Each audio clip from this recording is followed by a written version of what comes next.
It's a great honor to be here with these people today that have suffered so much.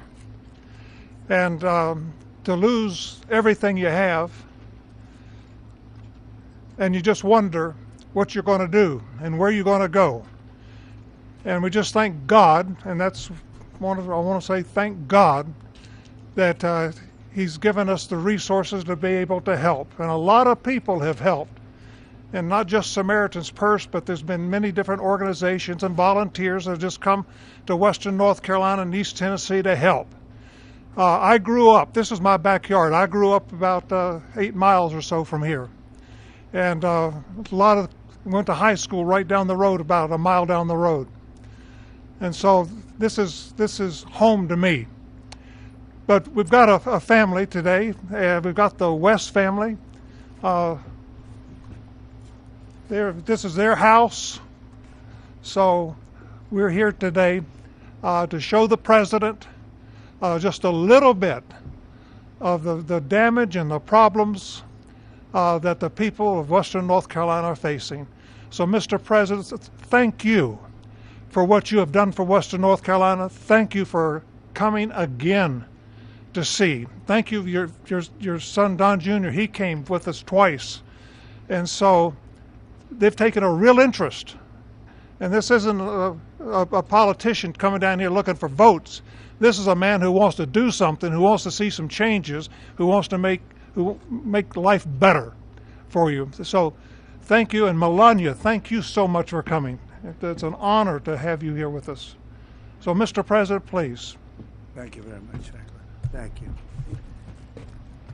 All right, good man. He's done a great job, fantastic job. And we've come to North Carolina with a simple message for all the people of this region who are hit so hard by Hurricane Helene. And that message is very simple. You are not forgotten any longer. You were treated very badly by the previous administration, and I'm here after a few days of the administration. We're going to California, Los Angeles. They got hit hard, as you know. A lot of that could have been prevented, I think, if they had water, which they had plenty of, but they didn't use it. But I'm going there, and it was set up to go there. They said, well, what about North Carolina? They said, well, what would you? I said, I have to stop there first. I'm stopping in North Carolina. So we made the stop, and I feel very good. You're represented by some great people, great congressmen are with us, and we're going to get involved with them. And 𝗯𝘂𝘀𝗶𝗵𝘁 is here, who is the head of the Republican Party. He worked with Laura Trump to take us through to a tremendous victory, one of the, as the media says, one of the most consequential presidential elections ever. They say in 129 years, whatever that may mean. But whatever it is, it was a great election we had, and we won your state. All 3 times we won your state. And all 3 primaries we won your state. So we won it 6 times, I guess, Mr. Congressman. And it's a great place. And I wanted to come here. And before I went anywhere, frankly, in the campaign, I promised that I'd come back to Western North Carolina to help the people of the state. And today, here I am to deliver on that promise. And we have a lot of things in mind. And we're getting the Army Corps of Engineers all set. You need your riverbanks fixed. You need a lot of roads fixed, and we're going to get it done in rapid time. And I've asked 𝗯𝘂𝘆𝗶𝗵𝗵 and all of my people to start calling up, get the Corps ready, and they're going to get ready to go. I don't know what it is. I don't know what took so long for the other administration. But remember, I wasn't here for the first 4 months or 3 months, whatever it may be. See, we can only start as of essentially 1 or 2 days ago, and we've made a lot of progress over the last couple of days, Michael. I understand we're going to get you the resources you need and the support that you deserve, and we'll be at your side through every step of the rebuilding, and no American is going to be left behind. The people that I just met are so great, and the people that own that house is going to be very beautiful in a little while. And who knows, if Franklin decides, maybe he'll rip it down and build him a new one, because sometimes you can do that just as easily, but we're going to take care of the people. I want to thank our great First Lady for coming today. She really wanted to be here. She said, no, I want to go. And, she sees what happened, and she felt very badly, and she wanted to go. And We're then going out together to Los Angeles, but she wanted to be in North Carolina. She saw what happened. She has a feeling like I do for North Carolina. So thanks as well to a great gentleman, Franklin Graham, and his father, Billy Graham. I used to go with my father to Yankee Stadium and places to watch his father preach. And he was some preacher. You got good stock. You come from the ultimate genes, I can tell you. But he was really something. And Franklin, though, has done so much, and his father's looking down on him right now. I guarantee for a long time he's been looking down on Franklin, saying, "I'm very proud of you, son." He really is, because what Franklin's done with Samaritan's Purse is incredible. They told me just yesterday that Samaritan's Purse has been great, but the FEMA people sort of left you high and dry, but we're going to change that around. We're not happy with FEMA. As well as all of the representatives. You have great representatives here. Chuck Edwards, who's here someplace. Where's Chuck? Where's Chuck? Chuck. Tim Moore. Tim, thank you, Tim. Great job, too. Both of you guys. Virginia Fox, a power. She's a power, that one. Don't ever have her as your enemy. It's not good. It's not healthy. Pat Harrigan. Good job, Pat. Addison McDowell. These guys were just here, just put in, and they're doing a fantastic job. Addison, thank you very much. Great. Mark Harris. Thank you, Mark. Thank you, Mark. Brad Knott. Thank you, Brad. Greg Murphy. Fantastic guy, my friend for a long time now, right?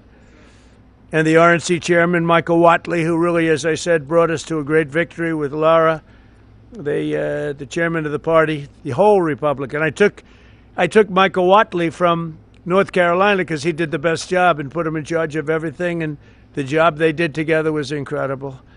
Last September, Hurricane Helene became one of the deadliest natural disasters in modern American history. Rainfall rose to far more than 30 inches, which is lethal, unleashing unprecedented devastation throughout western North Carolina and many other states, as you know, but you got hit the hardest. The highest responsibility and deepest obligation of the American government is to protect its people, and that's never truer than in times of emergency like this. Unfortunately, our government failed you, but it wasn't the Trump government. It was a government run by Biden. What a terrible situation. But our government failed the people of North Carolina in this horrible crisis. For 2 months, Asheville lacked running water, and even today, some North Carolinians can't take a hot water shower. They can't drink water. They don't know where to get it. It's delivered to them by some, or they just go out and somehow find some. It's been 4 months since the storm made landfill, and still 180 roads remain closed and in ruins. Earlier this month, the Biden administration kicked 2,000 displaced North Carolinians out of their temporary housing into freezing 20-degree weather. I don't know how they did that one, because it was cold, even while your government provided shelter and housing for illegal aliens from all over the world. But under the Trump administration, the days of betrayal and neglect are over. They are over.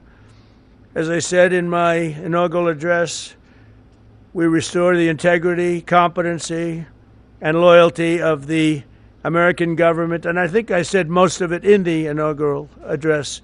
We said a lot of things, but one of the groups of people I was thinking about is you in North Carolina. A lot of that was in reference to you and what you've had to suffer. I'm pleased to announce that under our leadership, the federal government will be surging housing solutions to the state that go beyond mere temporary hotel stays that ended up being very short-term. The government wouldn't do it any longer, which is ridiculous. We'll marshal all available resources and bring back potable water and make your water and infrastructure dramatically more reliable very quickly. Today, I'll also be signing an executive order slashing all red tape and bureaucratic barriers and permits to ensure the rapid reconstruction of the roads here in western North Carolina. We're going to go through a permitting process that's called no permitting, just get it done. That's the way they built them many years ago, I guarantee you that, right? We will get them back very quickly, and we'll begin the work of fundamentally changing, terminating, or overhauling FEMA. FEMA's been a disaster no matter where they are. We're honored to be joined today very quickly by several families affected by the vicious storm. I'd like to ask each of them to share their story. Chris and Kim West, you could come forward. Ramona Nix, Jackie Mitchell, and Thomas Gary Bright. And finally, the Wright family. And come on up and maybe say a few words, please. Thank you very much.